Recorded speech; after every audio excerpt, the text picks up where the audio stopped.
Olá, tudo bem? Bem-vindo ao canal Viver de Renda. Se inscreva no canal, deixe seu like e compartilhe com os amigos. Nos acompanhe também no Instagram Viver de Renda Canal. Vamos começar esse vídeo. Na verdade, esse vídeo ele tem dois propósitos. Uma reflexão que eu pretendo fazer aqui com os acionistas da Oi. E a outra reflexão, que na verdade essa reflexão dos acionistas da Oi serve para todos os investidores. E a outra reflexão é exatamente sobre o momento de volatilidade da Bolsa, que eu acho que interessa a todos nós, né? Vamos começar pela Bolsa, a Bolsa de Valores.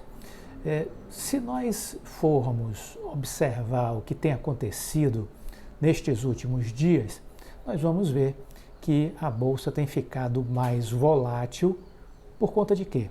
Por conta de uma série de pronunciamentos do novo presidente da República que ainda não tomou posse, mas que tem falado bastante,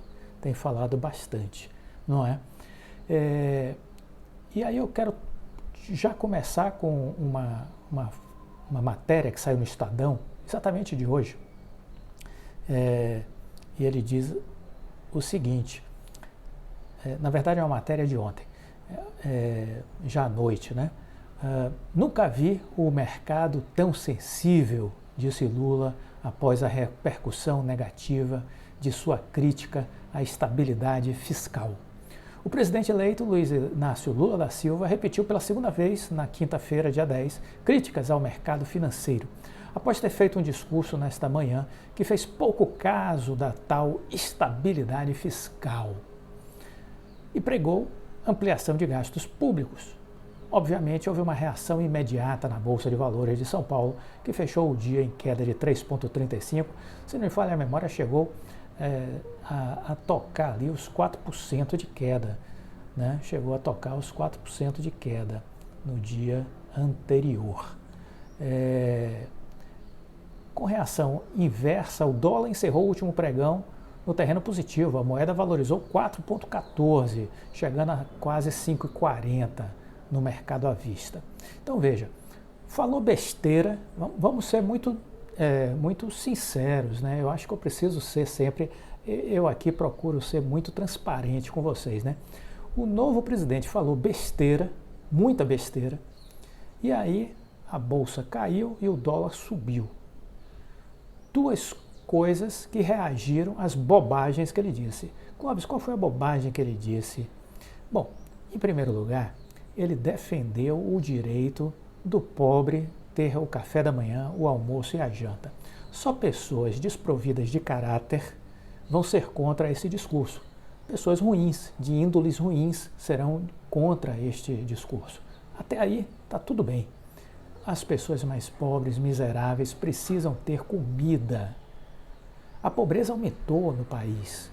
Você deve ver aí na sua cidade mais pessoas dormindo ao relento. Eu já não via isso fazia muito tempo.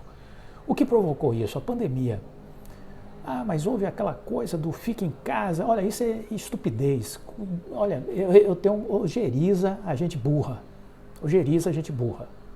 Certo? Eu procuro evitar ficar falando de política, porque eu vejo que hoje tem muita gente cega, de um lado e do outro. E eu não consigo me pautar pela cegueira e pela estupidez, né? Então, veja, houve um empobrecimento dos mais pobres. O Chris Gardner, bilionário americano, ele foi muito claro. Em 2020, ele falou sobre isso. A pandemia foi uma tempestade que atingiu a todos. A pandemia foi uma tempestade. Chris Gardner que disse isso. A pandemia foi uma tempestade que atingiu a todos. Ricos, classe média e pobres. Qual o problema? Quem mais foi afetado foram os mais pobres. Porque os ricos e a classe média puderam, no mundo inteiro, trabalhar em casa. Que essa era a orientação da ciência, da medicina. Essa foi a orientação da ciência e da medicina. Por que teve essa orientação? Porque a pandemia matava. A doença matava. Então só retardado não entende isso. Só doente mental, gente pobre de espírito e de caráter não entendeu isso. Então a pandemia matava, os hospitais ficaram lotados na Espanha, na França, na Itália, foi o caos. Em Nova York, nos Estados Unidos, foi o caos. Então, ficar em casa era necessário. Ponto. Não se discute isso. Só burro ainda abre a boca para discutir esse assunto a essa altura do campeonato. Só gente burra, desprovida de cérebro. Por outro lado, qual o problema de um país em desenvolvimento que deixar uma população em casa para um país que não é rico, como Alemanha, Itália, França, Dinamarca, Holanda, Itália no meio do caminho, viu? Tem uma área da Itália muito pobre também, né? Não como o Brasil, por exemplo, mas também pobre, né? Então, qual a dificuldade de manter as pessoas em casa? Exatamente essa questão da pobreza. Então, quanto mais pobres, maior o drama que a pandemia causou. Então, Chris Gardner foi muito inteligente quando ele disse isso. Olha, foi uma tempestade, pegou a todos. Agora, qual o problema? Tinha gente em transatlânticos, suportaram bem a tempestade. Tinha gente em iates muito grandes, suportaram bem.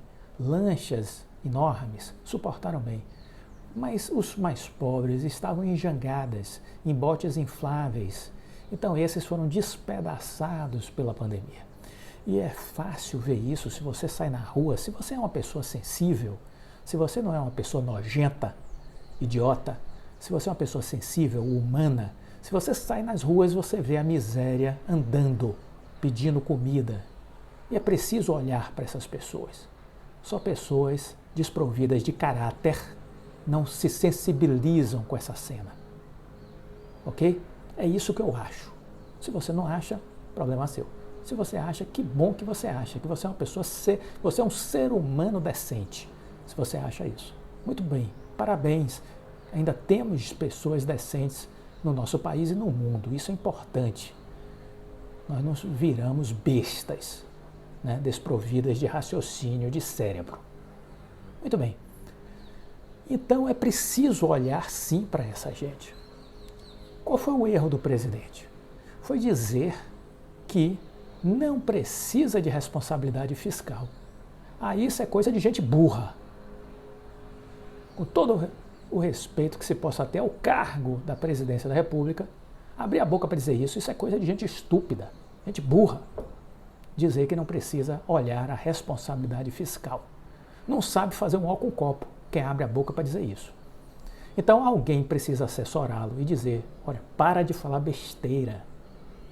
Porque ao ter descontrole fiscal, que foi o que a sua candidata Dilma Rousseff fez lá atrás, gerou uma crise que fez a gente perder o investment grade e fez o PIB cair 8%, resultando em mais inflação e mais desemprego, em quebradeira generalizada. Isso é importante que ele entenda. Como ele é uma criatura política, e eu diria das mais habilidosas, diria sim, das mais habilidosas politicamente, espero que essas bravatas que ele anda dizendo sejam apenas parte do seu enredo tradicional populista e demagógico, que faz parte da sua natureza. Mas que ele comece a dar demonstrações efetivas de que vai seguir o caminho da responsabilidade. Clóvis, e se ele não seguir, vai sofrer o impeachment? Óbvio! O impeachment deixou de ser um trauma para a sociedade brasileira. O impeachment deixou de ser um trauma, ele passou a ser uma ferramenta da política, o uso da sociedade para fazer política. Então, se ele perder a sustentação dos empresários, o impeachment acontece. Eu não tenho a menor dúvida que foi o que aconteceu com Dona Dilma. Não foi a pedalada fiscal. A pedalada fiscal foi vamos dizer assim, foi a forma que se encontrou para derrubar a Dilma. Mas o que derrubou a Dilma foi a crise econômica que ela meteu o país. Ela perdeu a capacidade de gerir o país. Se buscou uma forma de derrubá-la. Com o Lula, se ele seguir esse caminho, vai acontecer a mesma coisa. Como eu acho que ele, politicamente, ele é inteligente, ele não é burro, inteligente, politicamente. Eu acho que por uma questão de sobrevivência, ele não vai seguir esse caminho. Se seguir, pode tomar nota. O impeachment é certo, porque ele vai perder a sustentação dos empresários. E é isso que nos impede de se tornar uma Venezuela, uma Argentina, entendeu? Uma Cuba. É o nosso meio empresarial. É ele que dá sustentação para que o Brasil continue seguindo, independente dos asnos que passem pela presidência da República. Isso é o que eu penso, isso é o que eu acho. Ok? Então, o que nós vimos ontem foi uma repercussão negativa, né, por conta do que ele disse. Né, uma repercussão negativa por conta do que ele disse. Muito bem. Outra matéria saiu do Henrique Meirelles, dizendo o seguinte: Lula ainda está no modo campanha. É preciso aguardar os nomes da equipe econômica. Henrique Meirelles, que ontem disse que era o dia da boa sorte, né? Por conta dos disparates que estavam sendo ditos, né?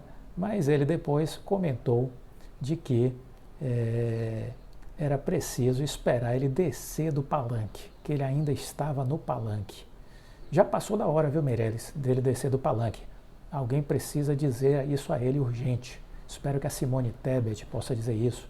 Acho que ontem à noite ela já começou a falar a respeito deste assunto. Então, ele disse, na reunião que teve ontem com alguns empresários, ele disse que é preciso entender que ele precisa sair do modo campanha. Ele ainda está no modo campanha. Vamos aguardar a definição dos nomes para a economia. Aí teremos uma visão mais clara de qual é a política econômica que ele pretende seguir. Se for errada, pode ter certeza, o impeachment acontece ainda em 2023, se a linha for errada. Porque aí ele vai perder a sustentação da base empresarial. E não existe ser humano na nossa política que sobreviva sem a sustentação dos nossos empresários. Bom, acabei de fazer a minha abordagem sobre este assunto. E aí queria lhe dizer, também só para concluir, nós estamos dentro de um canal de consolidação. Então nós estávamos no topo do canal, fomos para a base, movimento técnico de correção. É preciso fazer leitura gráfica também, para não se apavorar. Então no Instagram meu de hoje eu fiz uma foto e botei lá do canal. Você vê nitidamente marcado o canal de consolidação. Então o que aconteceu ontem, de ontem para hoje, foi um movimento de correção técnica. Nós estávamos próximos do topo do canal e caímos para a base do canal. Simples graficamente de entender. O resto é blá blá blá. Por outro lado, os estrangeiros seguem de olho na bolsa e seguem fazendo posição. Os estrangeiros ainda estão no modo I love Lula. Por quê? Ontem eu conversava com uma inscrita do meu canal que me perguntou a minha expectativa, né? Eu disse, olha, eu preciso lhe lembrar, talvez você não se recorde, que a Bolsa de Valores, entre 2008 e 2009, atingiu a sua máxima histórica em dólar. Era o governo Lula. É por isso que os estrangeiros estão no modo Love Lula. As pessoas não entendem ou não se recordam. É importante olhar o passado para entender o porquê das pessoas estarem otimistas, os estrangeiros em especial, certo? E será que eles vão se frustrar? Eles costumam acertar mais do que nós. Eles estão olhando as empresas e as oportunidades. Aqui, bestamente, nós estamos discutindo política dentro da bolsa. Isso é coisa de gente que não consegue raciocinar direito. Porque os grandes investidores não fazem isso, não levam política para dentro da bolsa. Bolsa é lugar para ganhar dinheiro, não é para discutir política. Mas eu acho que tem que ser assim. Bom, continue assim. Eu não vou fazer isso. Não vou achar que isso é razoável, porque os grandes investidores não fazem isso. 16 anos de bolsa me ensinaram isso. E eu não vou desaprender agora para agradar A, B, C, D ou E que acha que política tem que mandar na bolsa. Isso é coisa de gente besta. Desculpa, com todo respeito aos bestas. Mas isso é coisa de gente besta, entendeu? Então não vou embarcar nessa. Vou ser sempre aqui muito autêntico e sincero. Vamos falar agora, para fechar, sobre Oi.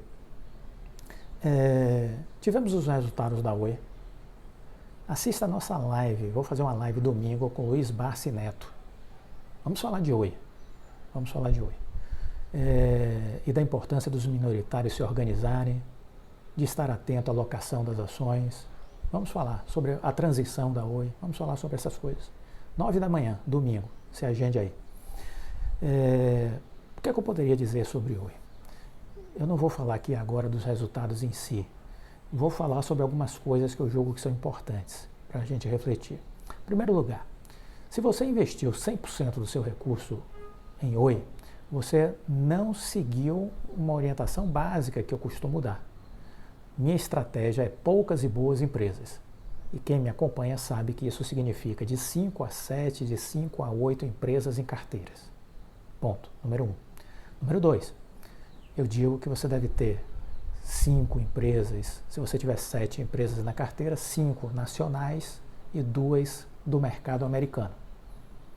Essa é a minha estratégia. Essa é a minha estratégia. Com relação à recuperação judicial, empresas em recuperação judicial, eu já disse aqui que não devemos investir em empresas de recuperação judicial, porque apenas 18% delas, 20% delas conseguem sobreviver. Já fiz vídeos aqui falando sobre isso. Não foi nenhum nem dois, foram alguns. E que a maioria que sai da recuperação judicial está condenada à irrelevância, ou seja, jamais serão sombra do que já foram. Isso também eu já disse aqui. Ponto 3. Eu disse que abri uma exceção para a Oi, porque eu conhecia um CEO que tinha assumido. Sabia do seu histórico, do seu currículo e de sua competência. Fui olhar o que ele propôs, o planejamento. Fez sentido para mim. Comecei a acompanhar e comecei a investir. E é isso que eu tenho feito até hoje. Até hoje. Sempre disse que essa não era uma empresa para você virar a chave de curto prazo. Que era uma empresa para ter muita resiliência, porque enquanto ela não saísse da recuperação judicial, o jogo sequer tinha começado na Bolsa. Porque estando em recuperação judicial, os grandes investidores ficariam fora. Falei isso várias vezes. Ela não saiu da recuperação judicial ainda. Não saiu. Então, há de se aguardar. Estudar a empresa e acompanhar. E disse que eu tinha entrado no case para segurar a minha posição até 2025. Foi isso que eu disse. Ou não? Não foi isso que eu falei? Pois bem, é isso que eu estou fazendo. Ah, Clóvis, você não acha que é melhor vender as ações? Não. O meu PM está em 57, 58 centavos, para quem quer saber. O meu PM está em 57, 58 centavos. Então não vou sair agora. Aí se tudo der errado, está sendo um aprendizado. Ah, mas seu patrimônio está todo exposto nele? Óbvio que não. Porque se eu disse aqui qual é a minha estratégia de poucas e boas empresas, como eu vou estar só com ele? Ah, mas teve uma live lá atrás que você disse para o Luan Nofre que você tinha 40 e poucos % de Oi. Sim, aquela época era verdade. Depois eu vendi uma parte, fiquei com cerca de 35%. E de lá para cá, com a desvalorização daquele ativo Oi e a valorização de outros ativos que eu tinha em carteira, esse percentual foi diminuindo. E os outros crescendo. Sim, essa é a lógica de não estar exposto a um único papel. Porque um pode não estar dando certo e os outros podem estar dando certo. E compensam aquele que não está dando certo. Minha carteira hoje, eu não vou dizer quais são as empresas. Se você quiser conhecer as empresas que eu tenho, você tem que assinar a seleção de empresas, que é o estudo que eu faço com as ações que eu tenho e que eu estou estudando. Aí sim, eu compartilho isso para quem quiser ser assinante da seleção de empresas. Se você não é assinante, você não vai saber o que é que eu tenho e o que é que eu estudo. Não vai saber. Antes, no início do canal, eu até fiz isso gratuitamente, durante um bom tempo. De fevereiro para cá eu parei de fazer isso. Então, quem quer saber o que eu estou fazendo, o que eu estou estudando, precisa adquirir a seleção de empresas. Então, eu hoje tenho 5 empresas nacionais e 2 empresas estrangeiras. 2 empresas estrangeiras e 5 nacionais. Das 5 nacionais, uma é a Oi. Não está tirando o meu sono. Me chateia a situação da empresa? Sim, eu não vou ser hipócrita. Eu esperava que ela estivesse a essa altura do campeonato, no mínimo em 2,50. No mínimo em 2,50. Mas ela não está. A recuperação judicial atrasou. O CAD e a Anatel procrastinaram ad eternum. Isso prejudicou a empresa? Prejudicou. Ela ainda não saiu da RJ, que era previsto para dezembro do ano passado. Não saiu ainda. Não sairá tão cedo, porque ainda está naquele imbróglio aí com as outras operadoras, por conta da venda da Oi Móvel. O juiz não vai decretar o fim da RJ enquanto isso não for esclarecido. Então veja, tem coisas que não saíram dentro das expectativas. Isso é normal, viu, gente? Se você não sabia que isso era normal, fique sabendo que isso é normal. Nem tudo sai como o previsto. Na sua vida não é assim, não? Na minha é, na sua não é, não? Então, parabéns. Sua vida sai totalmente, 100% como você planejou. Que maravilha, Deus gosta muito de você. Mas eu entendo que é preciso saber se posicionar, ter paciência. Se eu disse que eu não saio antes de 2025, não saio antes de 2025, salvo se algo acontecer muito grave, que eu diga, não, aí agora eu vou jogar a toalha. Chegou este momento? Não. Aquela empresa que devia 85 bilhões de reais trouxe a sua dívida bruta para 18 bi. Trouxe a sua dívida para 18 bi. Né? Líquida. Trouxe sua dívida para 18 bi. E ainda tem muito jogo. O jogo não acabou, o juiz não apitou, ainda tem muita coisa. Na verdade, o jogo ainda nem começou, porque o juiz só começa quando apita. O juiz nem apitou ainda. Continuo olhando a empresa. Mas, Clóvis, não está sendo tempo demais? Tá. Poderíamos ter saído lá em 2,40? Poderíamos. Erramos quando não saímos em 2,40? Sim. Olhando para trás, agora fica fácil dizer isso. Que ali era o melhor momento para sair, entre 2,40 e 2. Para quem tem preço médio de 56, de 60, de 80, teria saído na boa. Mas é fácil dizer isso olhando para trás, depois que tudo aconteceu. Aí é fácil. Vamos refletir, né? Não tínhamos essas expectativas. Qual o problema por não ter essas expectativas? O problema é que nós temos poucas informações. A empresa não comunica muito. E há muita pressão de especulador no papel. Há o aluguel de ações, né? Que é uma prática nociva, os fundos pressionando a queda. Estamos denunciando isso, né? Luiz Barsi Filho tem denunciado isso, tem pedido a tributação sobre os fundos nas operações de aluguel de ação. Tem mandado mensagem nas páginas do presidente Lula, do Geraldo Alckmin, da Simone Tebet. Faça o mesmo. Seja um investidor engajado. Ah, mas eu não votei neles e não quero saber desse novo governo. Não estou pedindo para você se meter em política, não. Estou pedindo para você se posicionar como acionista. Se posicionar como acionista. Eu estou fazendo isso. Eu não votei nele. Então, estou me posicionando como acionista. Entendeu? É isso que a gente precisa fazer. Mas, quero deixar claro aqui que não vendi as minhas ações e por hora não pretendo vender. Por outro lado, não estou perdendo o meu sono. Estou chateado, sim, por conta de tudo, da demora, da procrastinação dos órgãos, do não abatimento de 70% pelo CAD, pela Anatel, das multas, de ter feito 70% para as empresas do Collor e ter dado só 55% para a Oi. Tudo isso chateia, tudo isso irrita. Por outro lado, tudo isso é aprendizado. Então eu seguirei compartilhando esse case da Oi enquanto esse filme não acabar. Porque eu julgo que é um aprendizado para mim e para quem quiser aprender. Muita gente fala besteira, muita gente fala bobagem, muita gente entra aqui no canal, os haters, né? Houve uma época aí que apareceu um monte de gente com a carinha do dono lá da Empíricos, né? Do antigo dono, porque agora o dono é o BTG, né? Ele ainda é o testa de ferro.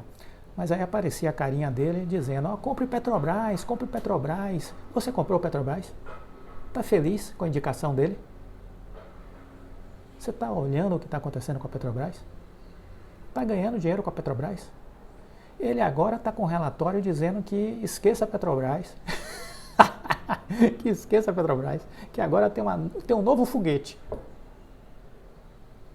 Vai lá, atrás do novo foguete dele. Vai lá. Entraram vários, meses aqui que entravam as figurinhas aqui, tudo com a carinha dele, dizendo, kkk, mandamos vender Oi, compre Petrobras, não sei o quê. Aí agora estão dizendo que tem um novo foguete, que é para esquecer Petrobras. Se você comprou o foguete da Petrobras, eu acredito que você esteja no prejuízo. Agora você quer saber de uma coisa? Eu comprei Petrobras antes dos dividendos. Peguei uma parte do meu dinheiro, comprei Petrobras. E não gosto de estatais, mas às vezes eu não perco as oportunidades.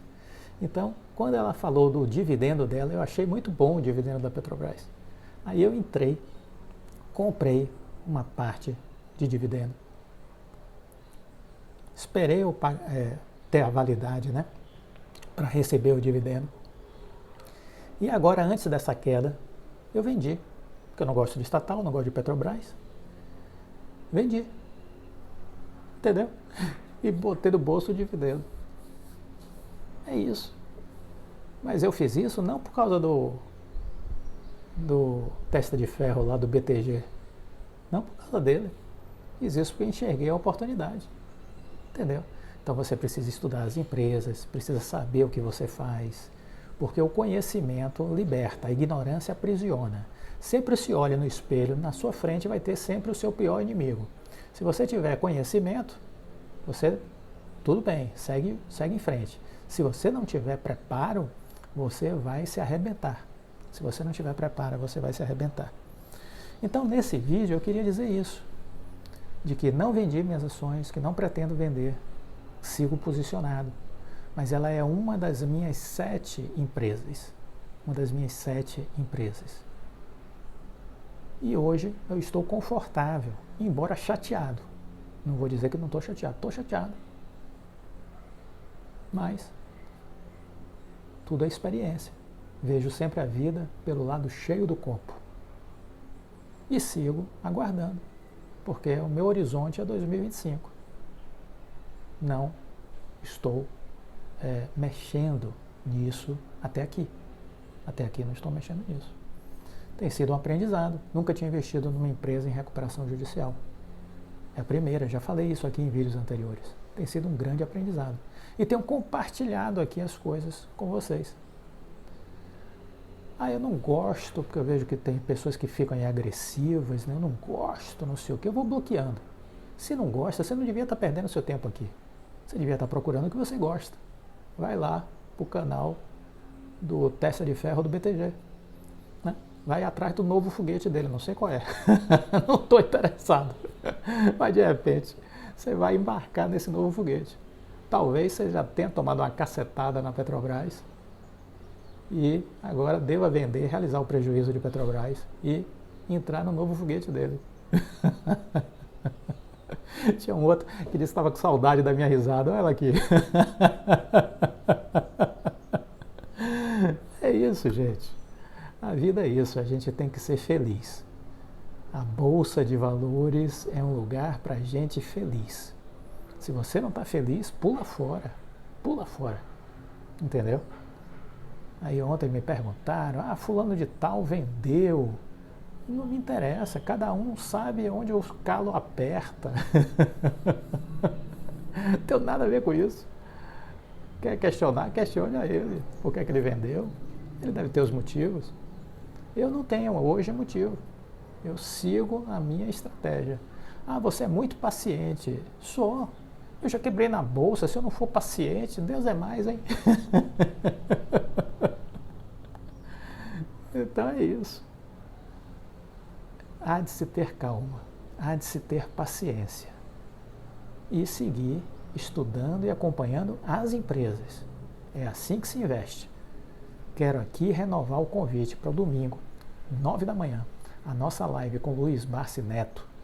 Vamos falar sobre a trajetória profissional dele, o que significa ser filho do maior investidor de bolsa de valores do Brasil, o que é que ele aprendeu com o pai. Vamos falar sobre como ele escolhe uma empresa. Vamos falar sobre questões de análise fundamentalista, análise técnica, análise de tendências, fluxo de estrangeiros. E vamos falar muito sobre Oi. Vamos falar muito sobre Oi. E vamos falar ainda mais da importância dos minoritários se organizarem. E vamos apresentar uma ideia.